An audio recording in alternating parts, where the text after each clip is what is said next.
नमस्ते बच्चों, आज मैं आपको पढ़ाऊंगी नेताजी का चश्मा। गद्य पाठ का है।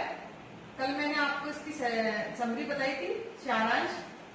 नेताजी का चश्मा, ठीक है। इसके लेखक है स्वयं प्रकाश और इसकी विधा है जो वो है कहानी, ठीक है। कहानी विधा है ये, ठीक है। समरी में कल आपको बता चुकी हूँ, आज आपको मैं चैप्टर से पढ़ा रही हूँ कि इस चैप्टर में क्या लिखा हुआ है। सबसे पहले देखिए कि इसका उद्देश्य क्या है, लेखक ने इसके लिखने के पीछे इसका उद्देश्य क्या है। तो कल मैंने आपको बताया था कि चारों ओर सीमाओं से घिरे भूभाग का नाम देश नहीं होता। देश बनता है उसमें रहने वाले सभी नागरिकों से, नदियों, पहाड़ों, पेड़ पौधों, वनस्पति, पशु पक्षी और इन सब से प्रेम करने तथा इसकी समृद्धि के लिए प्रयास करने का नाम ही देशभक्ति है। नेताजी का चश्मा कहानी में कैप्टन चश्मे वाले के माध्यम से देश के करोड़ों नागरिकों के योगदान को रेखांकित किया है, ठीक है ना। जैसे जिस प्रकार इस कहानी में जो कैप्टन किस प्रकार अपने देश के मतलब निर्माण में सहयोग देता है, उसी प्रकार से कैसे जो है वो डायरेक्ट इनडायरेक्ट अनेक देश के निवासी नागरिक जो है वो देश के निर्माण में अपना योगदान देते हैं।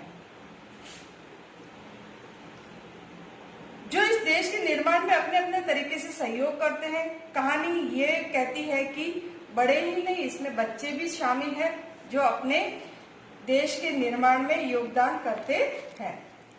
पढ़ते हैं चैप्टर।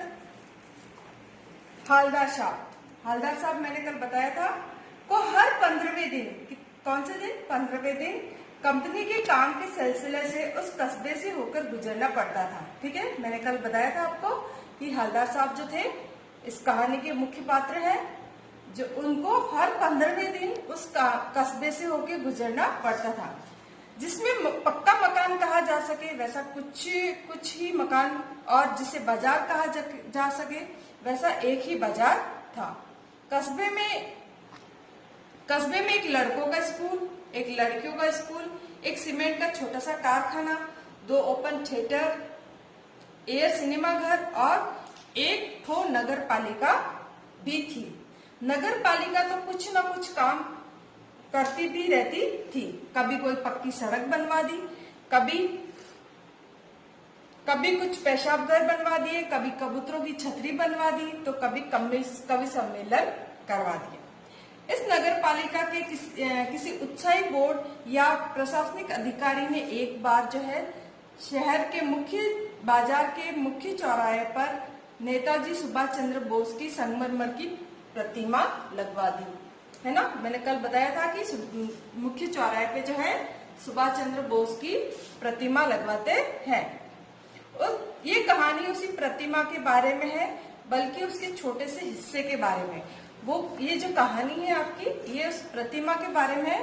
प्रतिमा ही नहीं, उसकी छोटे से हिस्से मतलब चश्मे के बारे में, उस प्रतिमा पे लगे सुभाष चंद्र बोस की मूर्ति के ऊपर लगे चश्मे के बारे में है।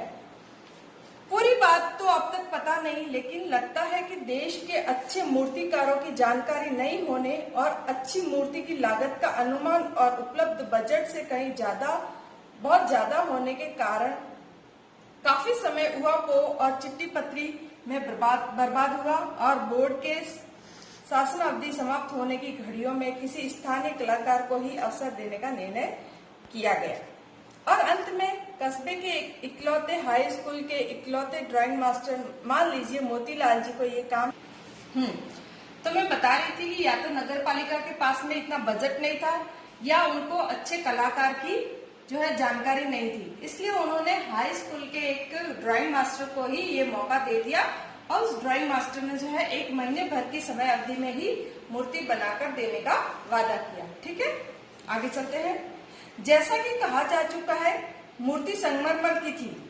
टोपी की नोक से कोट के दूसरे बटन तक कोई 2 फुट ऊंची, जिसे कहते हैं बस्ट। मैंने आपको कल बताया था 2 फुट की कोट के दूसरे बटन तक, मतलब यहाँ तक जो मूर्ति बनती है उसको कहते हैं बस्ट, कोट के दूसरे बटन तक, ठीक है। और सुंदर थी, नेताजी सुंदर लग रहे थे, कुछ मासूम और कमसीन। फौजी वर्दी में मूर्ति देखते ही दिल्ली चलो, तुम मुझे खून दो वगैरह याद आने लगते थे।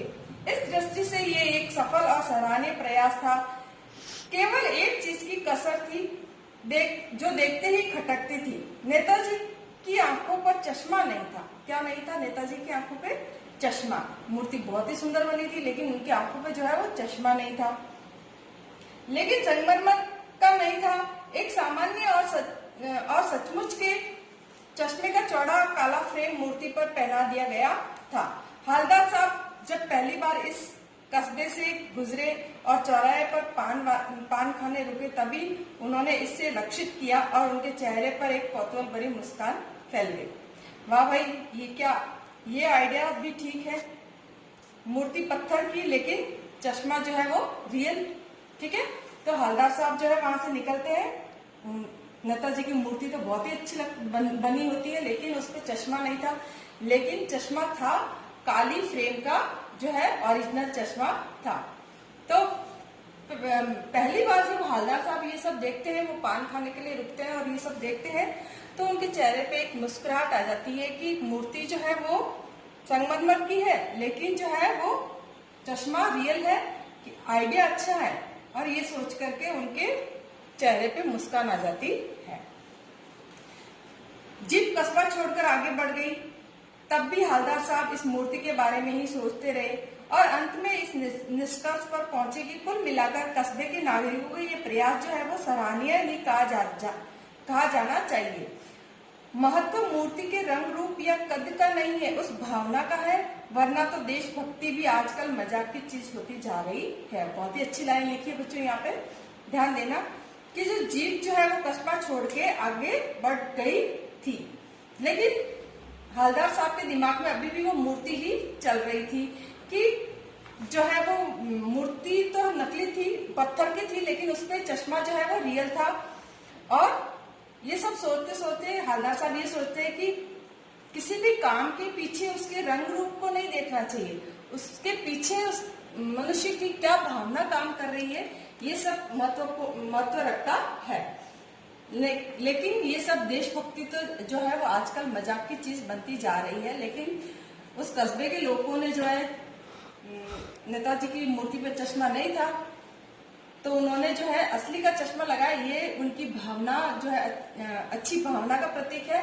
और ये सब सोचते सोचते जो है हवलदार साहब आगे बढ़ रहे थे। दूसरी बार जब हवलदार साहब उधर से गुजरे तो उन्हें मूर्ति में कुछ अंतर दिखाई दिया।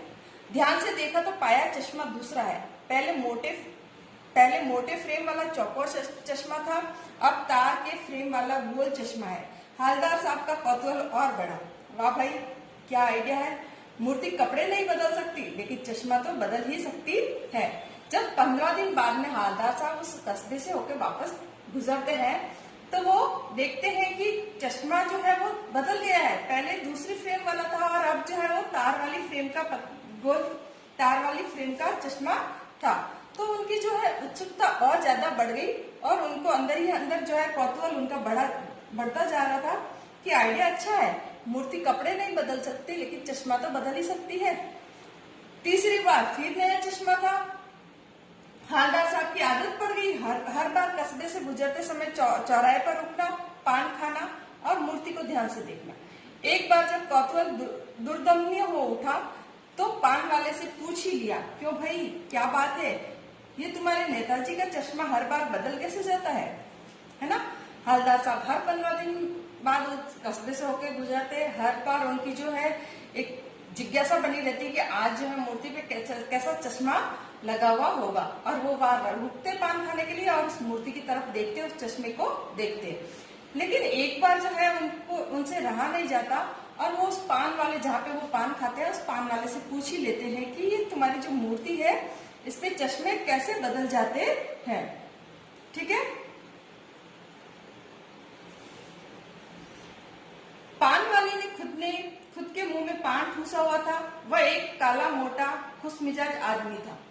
हवलदार साहब के का प्रश्न सुनकर वह आंखों ही आंखों में हंसा, उसकी तोंद थिरकी, पीछे घूमकर उसने दुकान के पीछे पान थूका और अपनी लाल काली बत्ती सी दिखाकर बोला, कैप्टन चश्मे वाला करता है।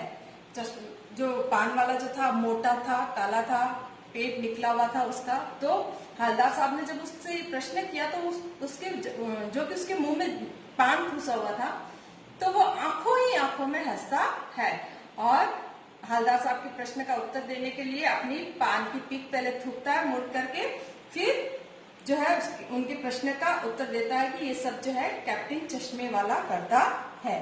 क्या करता है? हवलदार साहब कुछ समझ नहीं पाए। हवलदार साहब समझ नहीं पाए कि क्या करता है। चश्मा चेंज करता है, पान वाले ने समझाया। पान वाले ने समझाया कि कैप्टन चश्मे वाला जो है वो ये चश्मा चेंज करता है। ठीक है बच्चों, आज के लिए इतना ही, मिलते हैं कल। ओके।